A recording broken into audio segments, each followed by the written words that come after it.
Ahora le voy a dar la palabra a Beatriz Rangel.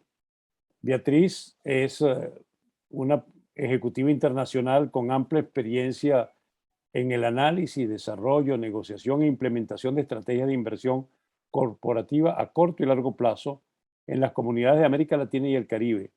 Fue exministra de la Secretaría durante la presidencia de Carlos Andrés Pérez y estratega jefe del grupo de empresas Cisneros. La señora Rangel mantiene fuertes contactos gubernamentales y comerciales en toda la región. Es miembro del Council of Foreign Relations. Te doy la palabra, Beatriz. Muchísimas gracias, Emilio. Bueno, yo voy a hablar, más que voy a tratar de descifrar cuál era la perspectiva del propio presidente Pérez cuando creó este programa. Yo te agradezco la invitación de analítica y celebro esta iniciativa de iniciar el reencuentro de el recuento de los logros de las políticas públicas moldeadas por el yunque de la democracia y concebidas por uno de sus más destacados hijos, que fue Carlos Andrés Pérez. Este foro es quizás uno de los primeros reencuentros en el difícil camino de su vida para la generación Ayacucho, porque esta fue una generación pionera en Venezuela y posiblemente en toda América Latina, porque fue una de las que participó en la creación de talento para sembrarlo en su país. Sin embargo, contrario a la generación del 28 que la había precedido en el escenario político, esta fue una generación que no llegó a ver la cosecha de su siembra, porque al contrario, lo que a él le ha tocado vivir es la destrucción de lo que se había plantado. Ahora deambula por el mundo sembrando los conocimientos que eran para Venezuela en todo lo ancho y ajeno del planeta Tierra. Y ese deambular nos lleva a preguntarnos quiénes somos, cuál es nuestro vínculo con Venezuela y por qué sentimos la amargura de no poder devolverle su generosidad al país que nos dio las herramientas para triunfar en la vida. Hoy estamos reunidos gracias a la magia de Emilio Figueredo, en un punto inexistente en el espacio, para conmemorar el programa Gran Mariscal de Ayacucho creado por Carlos Andrés Pérez.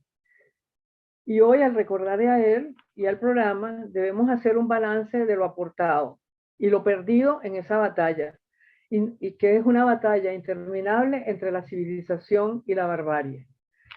Ese balance comienza por recalibrar de cara a la historia los aportes de Carlos Andrés Pérez a la modernización de Venezuela y a la unión de América Latina.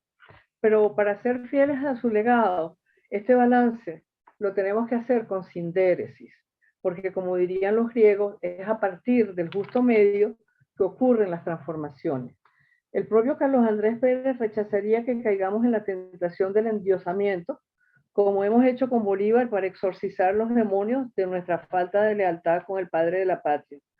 Para todos los que transitaron los senderos de la política, eran caminantes, y para él los caminantes hacían camino. Carlos Andrés Pérez era, por tanto, un cultor de ese justo medio. Siempre creyó que entre acción y reacción se producía el milagro del progreso. Durante su juventud estuvo expuesto a la obra de Rómulo Gallegos, de quien siempre recordaba que sus novelas contenían la advertencia sobre las emboscadas que la barbarie le tendía continuamente al progreso. Desde luego que nunca se imaginó que él sería víctima de una de esas emboscadas. A mi modo de ver, la idea del programa Gran Mariscal de Ayacucho vino de su convicción en el poder transformador de la educación y de su interés por acelerar la industrialización de Venezuela. Ávido lector, había seguido de cerca el sendero de las naciones que habían logrado saltar la barrera del subdesarrollo. Dos países le llamaban particularmente la atención: Alemania y Japón. Los dos países devastados durante la Segunda Guerra Mundial que se habían colocado a la cabeza del desarrollo industrial. Cuando investigaba las causas, indefectiblemente terminaba concluyendo que era la educación uno de los factores más fundamentales en esos logros. Su prisa por industrializar el país no permitía que el proceso de formación de capital humano se detuviera por la debilidad de la infraestructura educativa de Venezuela, que ya para los años 70 era insuficiente para crear y atraer el talento que el proceso de industrialización demandaba. y decidió formar el capital humano necesario, trasladando a los jóvenes a los centros de desarrollo industrial del mundo.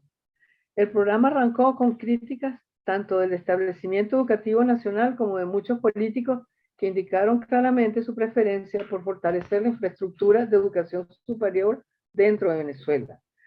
Estos segundos, sin embargo, parecían olvidar que ese objetivo demandaba talento que el país no tenía disponible en ese momento. El programa, a mi modo de ver, y luego de leer varios informes de dos ilustres venezolanos que dirigieron el programa, como es el caso de Leopoldo López y de María Cristina de Pérez Díaz, fue un componente significativo del crecimiento del país. En ello me baso también en estadísticas, que no voy a competir hoy con Miguel, que se las sabe todas, pero las estadísticas demuestran que a partir del cuarto año del programa Gran Mariscal de Ayacucho, que es cuando empiezan a regresar con fuerza y a colocarse en el mercado de trabajo los becarios, la inversión privada doméstica se incrementa de manera sensible y continúa su ascenso a lo largo de las dos próximas décadas. Este es uno de los indicadores que el capital humano estaba creciendo. Según los informes de López y Pérez Díaz, el programa había permitido atender los cuellos de botella gerenciales tanto del sector público como del sector privado. Ambos directores recomendaban también el desarrollo de sus programas educativos destinados a incrementar la productividad de la base piramidal del empleo. Y esto desde luego que obedecía a que el crecimiento en las áreas de infraestructura, agricultura, minería y transporte multimodal requerían de un personal técnico que todavía deberíamos formar. Desde la perspectiva íntima de Carlos Andrés Pérez, ninguna otra iniciativa de políticas públicas le hacía sentir tan orgulloso como este programa. Algún día me confió: cada joven, Beatriz, cada ayacucho es un antídoto contra la barbarie, porque trae en su mente un modelo de sociedad que querrá legar a sus hijos. Y ese modelo es económicamente pujante y políticamente democrático. Pero ni él ni la generación Ayacucho pudieron avisorar el tendón de Aquiles de esta visión modernizadora. Y esto fue la huida hacia afuera de esos talentos de la política. Concentrados como estaban los ayacuchos en sembrar progreso económico, la opción de hacer política nunca lució atractiva. Los partidos, muy particularmente Acción Democrática, que era el mayor y el de más grande penetración popular, se convirtieron en reductos de operadores sin mayor densidad intelectual. Esto representaba un cambio radical con lo ocurrido durante la formación del proceso democrático, época en que los más ilustres talentos modernizadores formaban parte de los partidos políticos, no estaban afuera de los partidos políticos. Y en consecuencia se produjo un divorcio de visiones sobre el país. El sector productivo, las universidades y los proveedores de servicios privados modernos, ahí predominaba una visión modernizadora, pero en los partidos una visión extractora de renta. Y ambas visiones iban a colidir públicamente a partir de 1989, cuando Carlos Andrés Pérez decide gobernar con la generación Ayacucho. El partido de gobierno, que venía de un periodo en que desde la jefatura del Estado se había profundizado la extracción de renta, se divorcia del gobierno para colocarse como abanderado de los factores anticambio, que básicamente estaban representados por el empresariado no competitivo, los partidos clientelistas y los gremios desactualizados. Y es así como la generación formada para sentar las bases del despegue económico y social de Venezuela termina anulada por un tsunami de barbarie que ha logrado acabar con los cimientos de un Estado-nación que se llamaba Venezuela. Esa penetración tiene hoy esta generación tiene hoy sobre sus espaldas una pesada carga: la de colaborar con la liberación de Venezuela y la de recoger la experiencia de su formación para iluminar el camino de aquellos que todavía quieren ingresar en la economía digital. El camino es difícil, pero una marcha de 3000 leguas se comienza con el primer paso. Recordemos hoy al creador del programa cuando nos dijo: manos a la obra. Gracias.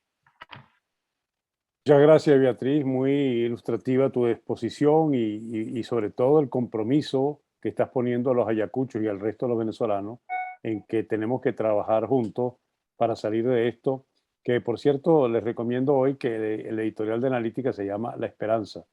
Vean lo que se dice ahí adentro. Bueno, ahora tiene la palabra Miguel Rodríguez Fandeo, que se graduó de Economía e Ingeniería y estudió las dos carreras a la vez en la Universidad Central de Venezuela. Beneficiado por el programa de becas Funda Ayacucho, creado bajo el primer gobierno de Carlos Andrés Pérez, viaja a Boston a aprender inglés. Posteriormente, realiza un doctorado en la Universidad de Harvard y luego elige realizar una maestría en la Universidad de Yale. Ocupó los cargos de ministro de Estado, jefe de Cordiplan, Oficina de Coordinación y Planificación, antecesora del Ministerio de Planificación, presidente del Banco Central de Venezuela durante el segundo gobierno de Carlos Andrés Pérez. Tienes la palabra, Miguel. Gracias, Emilio. No sabes lo que me contenta, pues, que hayas iniciado este ciclo de conferencias sobre el gran político venezolano, el gran visionario, hombre de construcción de Venezuela, que fue Carlos Andrés Pérez, con precisamente uno de sus programas fundamentales, que fue el plan de beca Marical de Ayacucho. Para mí me llena de contentamiento y orgullo estar con Leopoldo López Gil, que fue muy gerente, muy joven, gerente y organizador del plan de beca Marical de Ayacucho. Yo en estos días, la semana pasada, vi una noticia de que los Emiratos Árabes estaban montando un programa para formación en las mejores universidades del mundo de sus profesionales de los Emiratos. Lo único que le faltó fue ponerle el nombre de Mohamed Ayacuch, porque realmente es el plan de beca Marical de Ayacucho que hace casi 50 años, no te quiero poner en evidencia, Leopoldo, hace 50 años tú organizaste con Gumercindo Rodríguez, como lo dijiste muy claro, otro gran economista y visionario, que fue el diseñador y uno de los ejecutores fundamentales de ese primer gran gobierno de Carlos Andrés Pérez, que entre otros programas tuvo el plan de beca Marical de Ayacucho. Emilio se equivoca totalmente cuando habla de mis títulos. Y aquí te lo voy a poner para que le tomes una foto, ¿ok? Para que le tomes una foto. El PhD en Economía de la Universidad de Yale, no de Harvard. Yo estuve en el primer año de inglés. Me pude anotar y cursar un año en el doctorado en Harvard por un tipo que conocí que me llamó por teléfono, porque yo llegué tarde para las aplicaciones, ¿sabes? Todas esas aplicaciones, Marical de Ayacucho le daba uno ese año de inglés también para prepararse en el inglés y para hacer el proceso de aplicaciones en las universidades, que eso toma tiempo y tiene sus deadlines, ¿no? Entonces yo recuerdo que yo perdí los deadlines, pero pude aplicar en Columbia, en Chicago, y lo único que me quedaba era ese curso de tomar el primer año de doctorado en Harvard. Y hice la aplicación y yo recibí un día una llamada por teléfono, ¿verdad? Con Miguel Rodríguez, clarísimo español, ¿no? Sí, con él habla. ¿De parte de quién? De Moisés Naín. Ahí conocí yo a Moisés Naín, porque me dice, mira, yo soy íntimo amigo de Richard Freeman, yo estoy terminando mi doctorado como becario del Marical de Ayacucho en el MIT, ¿ok? Y yo te estoy llamando porque Richard Freeman me dijo que tú eras el único tipo que tenía chance de entrar en el doctorado de Economía de la Universidad de Harvard, porque tú eres un taco en matemáticas. Eso es verdad, eso no es mentira. Yo estudiaba Economía e Ingeniería. Déjame decirte que no me gradué de ingeniero. Yo tuve que dejar ingeniería en el 8º semestre y cuando terminé Economía, porque me nombraron profesor. ¿Tú te acuerdas, Gustavo? Yo era profesor de análisis matemático. Me nombraron profesor Y entonces ahí no podía con las dos carreras ya, porque tenía mi compromiso de dar clase. Y entonces dejé la ingeniería en el 8º semestre y me inscribí inmediatamente para terminar la carrera de ingeniero. Recuerdo cuando yo le dije a Celso Fortulia y a Alberto González que yo me iba a estudiar economía y iba a dejar la ingeniería, me dijo, tú lo que estás es loco. Tú lo que estás es loco, tienes que terminar ingeniería, chico. Yo era preparador de mecánica racional, por cierto, en ingeniería. Y entonces, por casualidad, hice la solicitud de la beca del Mariscal de Ayacucho. Y dije, no, estos adecos se van a demorar 3 años en aprobarme la beca. Y yo termino mis 3 semestres tranquilo de ingeniería. Bueno, el culpable de que yo no haya terminado ingeniería es Leopoldo López Gil. Porque en un mes me respondieron que me daban la beca del Mariscal de Ayacucho para hacer un doctorado en los Estados Unidos. Así se hacían las cosas en el primer gobierno de Pérez, y las hacía Leopoldo López, que fue el organizador de ese programa. Después, por cierto, entró de presidenta una gran educadora de Acción Democrática, Ruth Lerner de Almea, ¿verdad? Que creo que te sucedió a Leopoldo en la cuestión ya como presidente de la Fundación Ayacucho, después que tú lo organizaste. Este fue un extraordinario programa con esa visión que tenía Carlos Andrés Pérez de 20, 30 años hacia adelante. Es más, cuando llega a la segunda presidencia, empujado por las circunstancias, recurre a la generación Ayacucho. Ese gabinete de Carlos Andrés Pérez estaba lleno de ministros y funcionarios del Mariscal de Ayacucho. ¿Ok? Moisés Naín y yo, que entramos como ministro de Fomento y de Planificación, ¿verdad? Herbert Torres, después los directores míos de Cordiplan, que fueron Cáscara Martínez Mótola, que fue ministro de Transporte, presidente de la CanTV, y Roberto Smith, ministro de Transporte y Comunicaciones, ¿verdad? Me traje a un genio de Washington a trabajar conmigo que se llama Andrés Glucky, un fenómeno que hoy en día es presidente de la compañía de electricidad más grande del mundo, AES, ¿verdad? Estamos hablando de un programa extraordinario. No era que Venezuela no tenía capital humano. Ahí te voy a corregir un poquito, Beatriz, porque las universidades venezolanas eran muy buenas. Ahí estaba la Universidad Simón Bolívar, la Universidad Católica, la Universidad Central de Venezuela. La Escuela de Economía no era muy buena, pero la ingeniería sí. Venezuela tenía la Universidad de Carabobo, la Universidad de los Andes. Era un país con una... Y Carlos Andrés Pérez creó una cantidad de universidades en su primer gobierno muy, muy importante, que se nutrieron, entre otras cosas, con financiamientos así. El IESA, había una no sé cuántas becas, Gustavo, si tú me recuerdas, 10, 15 becas al año con los que el IESA ingresaba a sus estudiantes en la maestría, que era la maestría más exigente para poder entrar en Venezuela. Después vino el segundo gobierno de Carlos Andrés Pérez, y Carlos Andrés retoma su programa, ¿verdad? No solamente cosechando la generación Ayacucho en el gobierno, sino se trae a Leopoldo López Gil otra vez a dirigir el proyecto. Y una vez Leopoldo me dijo a mí, desmiénteme si quiere, ¿verdad? Pero una vez Leopoldo me dijo a mí, mira, Miguel, yo le digo a la gente que yo tuve más recursos en el segundo gobierno de Carlos Andrés Pérez que en el primero, y no me lo creen. Porque le montamos unos programas importantísimos, tanto al programa Mariscal de Ayacucho como al programa de orquestas infantiles y juveniles de Venezuela, el programa más grande de la historia del Banco Interamericano de Desarrollo hasta hoy, en el área social, donde tuvo la gran expansión el sistema, ¿verdad? Con su ministro de Cultura, que no era solamente el presidente del sistema, sino el ministro de Cultura, Carlos Andrés Pérez, José Antonio Abreu. Entonces, este fue una de las grandes visiones de los grandes programas que muestran esa visión tremenda de Carlos Andrés Pérez sobre el rol de la educación.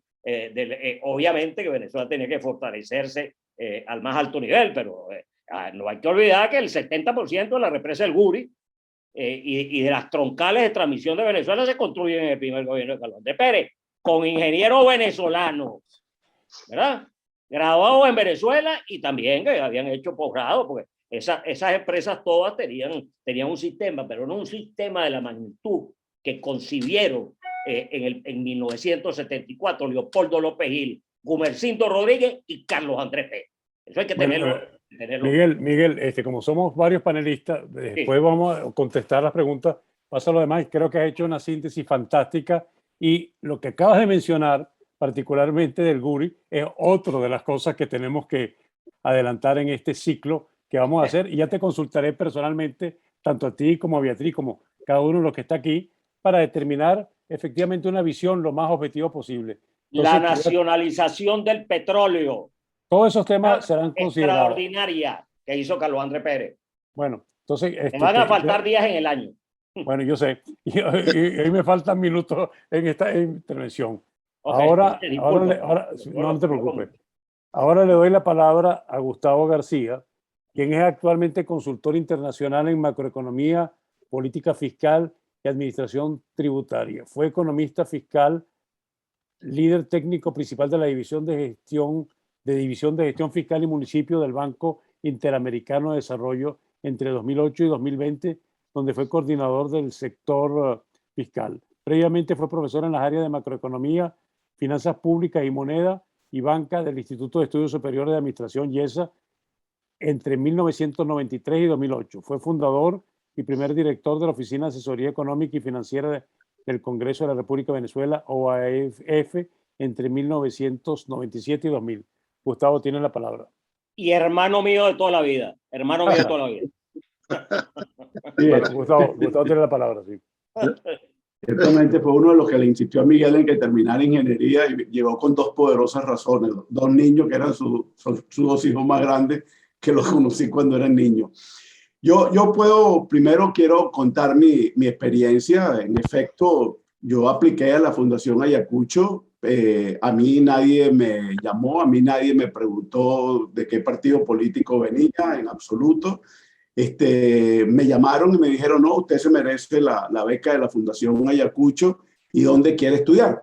Y en ese momento yo le dije, bueno, yo me quiero ir a estudiar al inglés a un instituto muy bueno que había en la Universidad de Colorado, que se llamaba The Economics Institute, que era un instituto de estudios de inglés para estudiantes de posgrado exclusivamente, para gente que iba a estudiar economía, administración, negocios, derecho, etcétera. Y era muy bueno porque la verdad que el nivel de conferencias, de clases, etcétera, era extraordinario.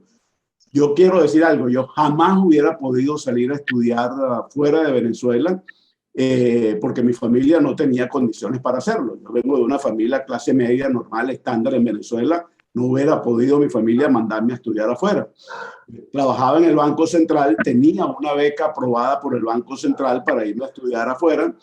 Y en una de esas crisis bancarias, cambiaria en Venezuela, decidieron suspender el programa de becas del Banco Central para, como un ejemplo de ahorro de divisas en el país, lo cual fue una barbaridad. El programa se suspendió y yo tenía la beca aprobada, inmediatamente apliqué a la Fundación Ayacucho y obtuve la beca. Pude estudiar afuera por esa razón. Y luego, parte de mi actividad profesional entre el sector público y en el mundo académico, lo que puedo decir es el impacto extraordinario que tuvo el programa Mariscal de Ayacucho en la formación de capital humano de Venezuela. Lo mencionó brevemente Miguel Rodríguez. Efectivamente, en Venezuela había muy buenas universidades, pero primero porque lo constato como profesor que fui de IESA por 21 años, yo me atrevería a decir que más o menos la mitad de la planta de los profesores del IESA o más eran egresados del programa Gran Mariscal de Ayacucho.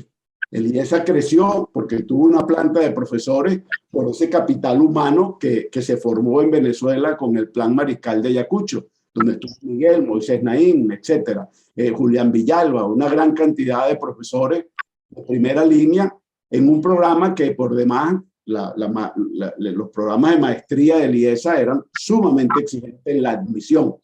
Nosotros seguíamos lo que eran las pruebas estándar en Estados Unidos para ingresar a buenas universidades, que eran el GMAT o el GRE, el Graduate Record Examination, o el GMAT, que era para las escuelas de negocio, y y el estándar que tomamos para la admisión eran los estándares más altos de las universidades americanas. Y aquí hay un elemento importante, porque no fue solamente la planta de profesores que se formó en una buena medida del IESA en el programa Gran Mariscal de Ayacucho, sino que se hizo un acuerdo con la Fundación Ayacucho, mediante el cual todo estudiante que aplicara a la maestría del IESA y pasara esa prueba de admisión, si no tenía beca, automáticamente la Fundación Ayacucho lo becaba. Y eso abrió las puertas a una muy buena cantidad de estudiantes, de familias que no tenían la posibilidad de pagar el costo de la maestría del IESA y que, en efecto, automáticamente, si tenían la admisión del IESA, automáticamente recibían la beca de la Fundación Ayacucho. Así que siempre teníamos 15, 20, 10, 12, X, 18 estudiantes que hicieron el programa del IESA en política pública, en gestión, en gerencia de negocios, los famosos MBA, en finanzas, que se formaron con la Fundación Ayacucho. De hecho, algunos de esos egresados están aquí. Yo vivo en Washington, trabajé en el Banco Interamericano de Desarrollo, como dijo Emilio, y hay muchos egresados que trabajan, fueron alumnos míos en el IESA bajo esos programas, becarios de la Fundación Ayacucho, que trabajan en el Fondo Monetario Internacional, en el Banco Mundial, en el Banco Interamericano de Desarrollo. Muchos de ellos también fueron alumnos de Miguel en el IESA. Y ciertamente habían buenas universidades en Venezuela, pero había un salto, las universidades venezolanas no habían podido dar un salto en la formación de estudios de posgrado, de maestría y doctorados.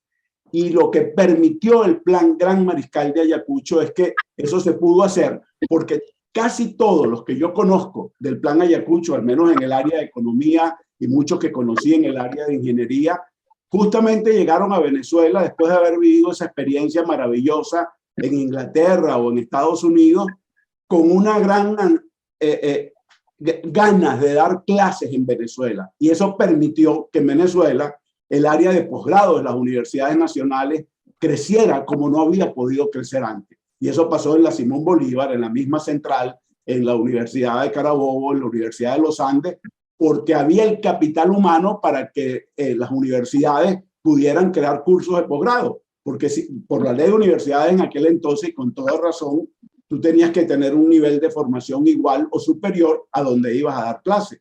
Entonces resulta que en Venezuela en muchas áreas no habían doctores, no había ni siquiera gente con maestría que pudiera ser profesores de maestría y de programas de doctorado. Y eso se pudo hacer en gran medida por el impacto a lo largo de los años que tuvo el programa Mariscal de Ayacucho. Miguel y yo, por ejemplo, somos un ejemplo de eso, porque pudimos ser profesores en el IESA por esa misma razón. Así que yo creo que efectivamente la Fundación Ayacucho cumplió en dos objetivos muy importantes. Fortaleció y creó las bases de la formación de capital humano de todo nivel en Venezuela. Y en segundo lugar, como dijo Leopoldo López, abriendo la pirámide, porque muchos no hubiéramos podido salir a estudiar al exterior, o yo hubiera podido salir, por ejemplo, porque trabajaba en el Banco Central y a lo mejor pude haber salido en algún momento por el Banco Central. Pero eso eran semillas muy chiquitas, igual que el programa de becas que tenía CONICYT, que era muy bueno, pero esas eran 5, 6, 7 becas al año, igual que el Banco Central. Y así tenían algunas empresas como Edelca. La formación masiva de capital humano en Venezuela se pudo dar un salto, primero con el plan Mariscal de Ayacucho y segundo porque ese capital le permitió a las universidades crecer en el área de posgrado. Eso es muy importante. Yo también, por ejemplo, por razones distintas, hice amistad con un grupo de médicos en Venezuela, muchos de los cuales, médicos extraordinarios, se formaron con el plan Mariscal de Ayacucho, que después fueron profesores del área de posgrado en medicina en Venezuela. Esto es un elemento que a veces no se destaca. Y quiero terminar en medio de este reconocimiento, este gran programa, con una nota muy lamentable, que es que en Venezuela, entre casi todo lo que está destruido, la destrucción de capital humano que ha ocurrido ha sido brutal, porque bueno, toda una generación que se ha perdido, yo diría que es más de una generación, por lo cual este programa, algún día que el país recupere su normalidad democrática, tiene que volver a restaurar en el programa Mariscal de Ayacucho más necesario que nunca en estas circunstancias. No lo digo para despedirme con una nota negativa, sino todo lo contrario. Este programa hay que hacerlo que perdure en Venezuela en el tiempo. Muchas gracias. Muchas gracias. Creo que lo que has dicho es muy claro. Por cierto, tengo que hacer una observación que nadie mencionó en la Universidad del Zulia, que también que fue una universidad importante. No nos dejen a los maracuchos aparte. Y la Universidad de Oriente, Emilio. Y la Universidad de Oriente. Así es. No, todas. Sí. Es que el país tenía muchas universidades funcionando. Quiero comentarles algo, que hubo un problema, una travesura del Zoom y la gente no ha podido entrar, pero como está grabado, no, sí, la gente no puede, no, son ellos. Algo pasó en el internet, sí se está grabando, o sea que no se pierde. Apenas termina el evento, yo les mando a ustedes todos los vínculos y van a poder verla porque realmente es una extraordinaria sesión ilustrativa, pero no sé qué fue lo que pasó. Inclusive mi operador también lo sacaron, el que me maneja esto, entonces estaba operando yo por él, pero sí está recording, o sea que no hay ningún problema. Sí, al terminar, lo que pasa, Emilio, es que estás en practice session. Ese es un estado. Sí, yo sé que estoy en practice, pero no me permite cambiarlo. Ah, ok. Entonces a los efectos prácticos, al terminar esto, ustedes recibirán inmediatamente un vínculo para que la gente lo vea en YouTube. Los que están en YouTube sí lo están viendo, porque está transmitido directo. El problema fue con los que están en Zoom. Entonces, bueno, eso lo quería aclarar. Es importante porque no pienses que nadie quería verlo. Sí, he estado contestando a Igle de Blanco, todo lo demás. ¿Qué pasa? Que no nos podemos entrar. No, ya que tenemos como mil personas que estaban viendo. Ya lo vas a tener. No te olvides que, además, lo cierto es que donde viene la gente es a partir de la noche. La gente, recuerda que el internet en Venezuela está caótico. Mi propio operador se le cayó el internet en toda la zona donde vive él, que es Altamira. ¿Viste? Bueno, vamos a seguir. Entonces, ahora le toca a Juan Fernández, que es economista, máster en economía aplicada en Michigan, miembro honorario de la Sociedad Venezolana de Ingenieros Petroleros. Durante su carrera profesional ocupó diversas posiciones gerenciales en Corpoven. Fue miembro del equipo redactor del proyecto de la nueva ley orgánica de hidrocarburos en diciembre de 2020. Juan, tiene la palabra. Bueno, muchas gracias y muy agradecido por estar con este grupo tan importante de venezolanos, algunos de los cuales uno siempre veía desde lejos y hoy los tengo más de cerca, cosa que es también un beneficio de haber sido becario de Fundayacucho. Yo la experiencia que tengo, muy similar a la que nos acaba de relatar Gustavo, es que para mí fue una oportunidad de adquirir conocimiento, de poder tener movilidad social, que era algo que la sociedad venezolana disfrutaba, puesto que por esa vía, por el trabajo, uno podría escalar y además aportar.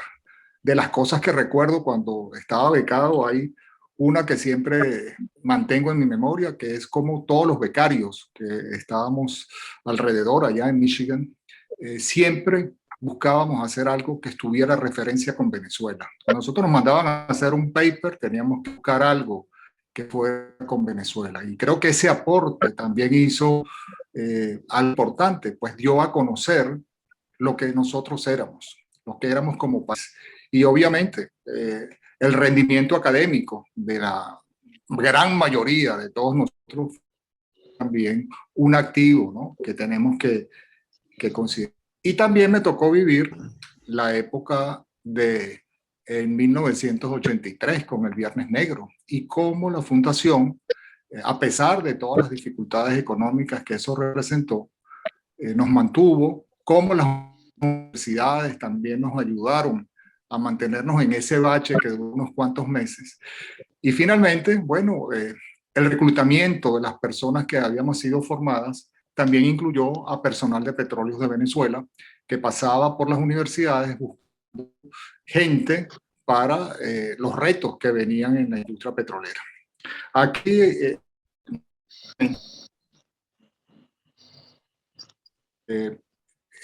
en cuanto a los dos momentos más importantes que él vivió, que tiene que...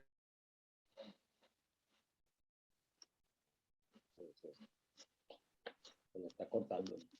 Tenemos un problema con el internet de Juan, ¿no? Andrés, tenía que ser una ley para futuro, no solamente para el momento de la nacionalización.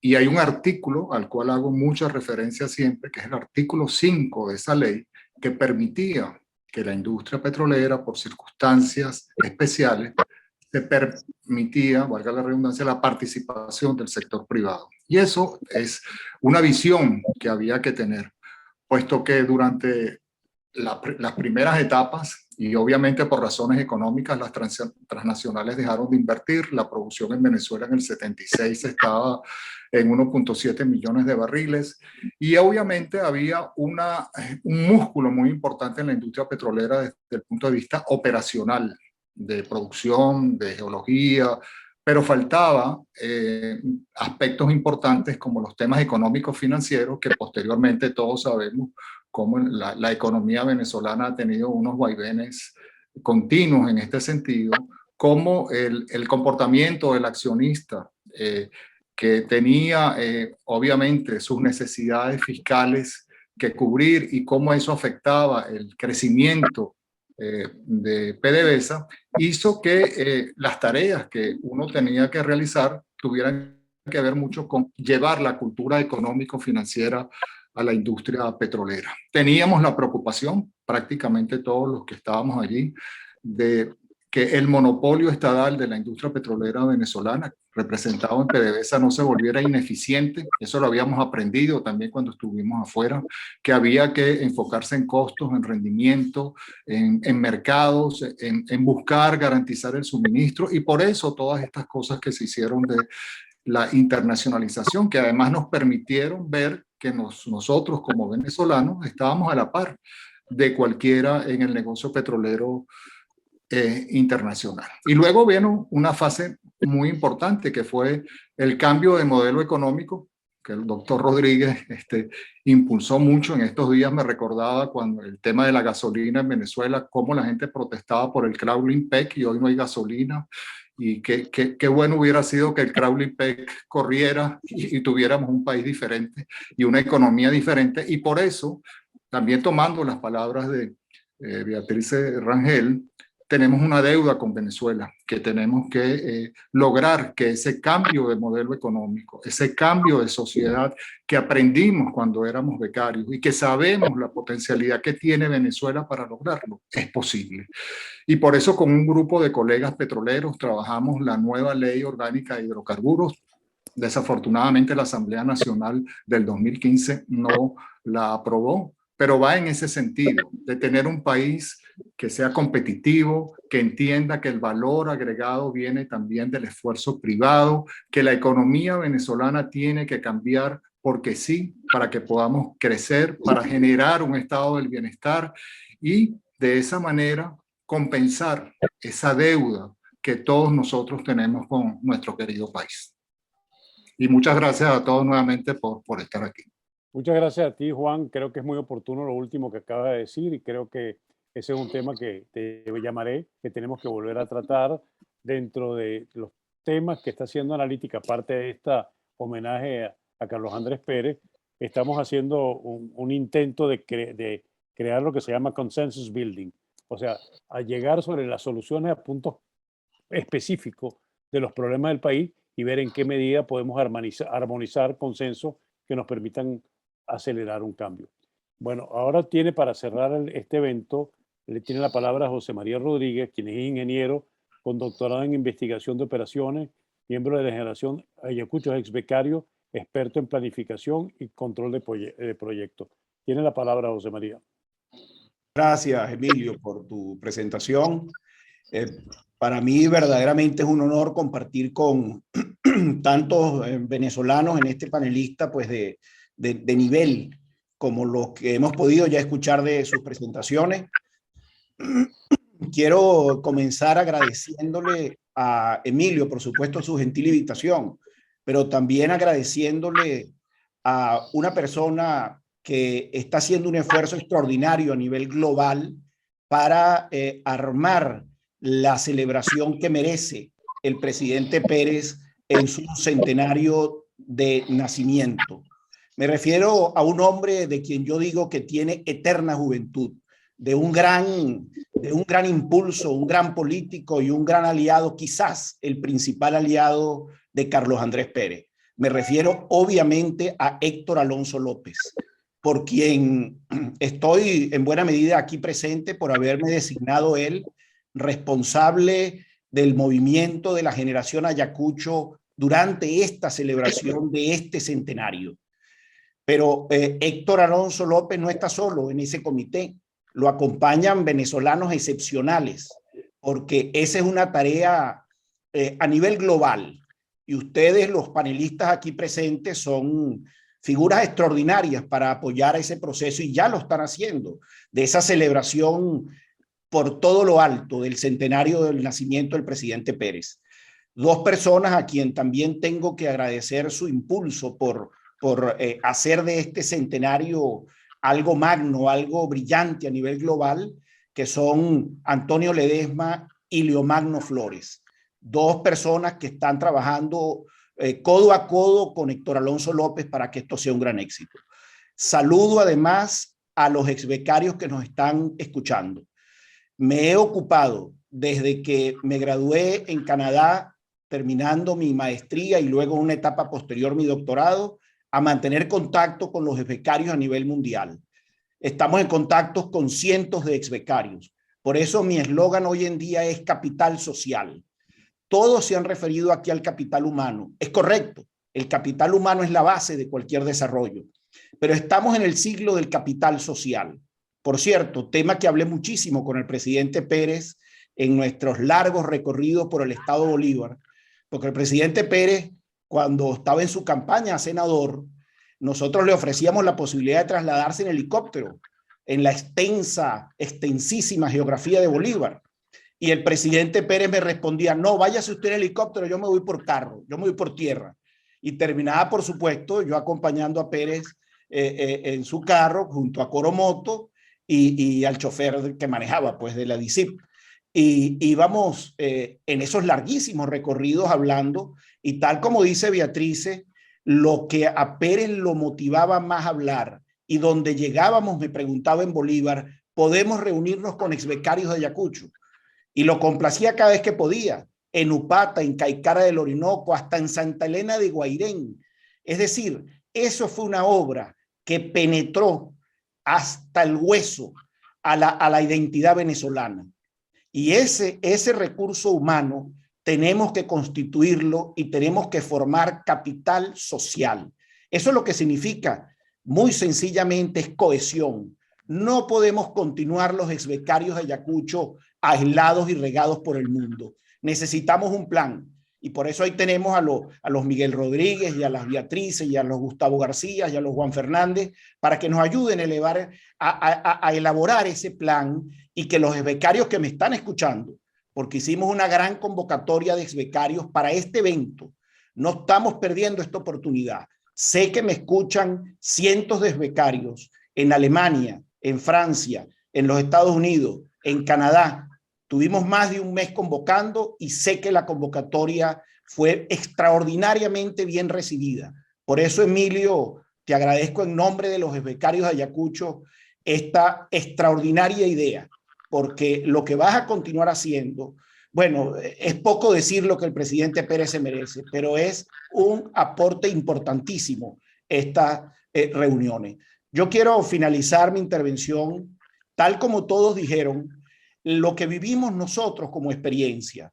Yo aún recuerdo el día en que nos montamos en los autobuses allá en la Plaza Venezuela, en la Plaza del Inmigrante, para ir hacia La Guaira y agarrar nuestros aviones respectivos, porque llegábamos nosotros, íbamos hacia Canadá y aterrizamos en el aeropuerto de Mirabel, en Montreal, y ahí nosotros lo que veíamos era un tiquecito que nos habían puesto en la camisa que decía usted va para Cornwall, o usted va para Belleville, o usted va para tal o cual otro pueblito donde íbamos a estudiar el inglés.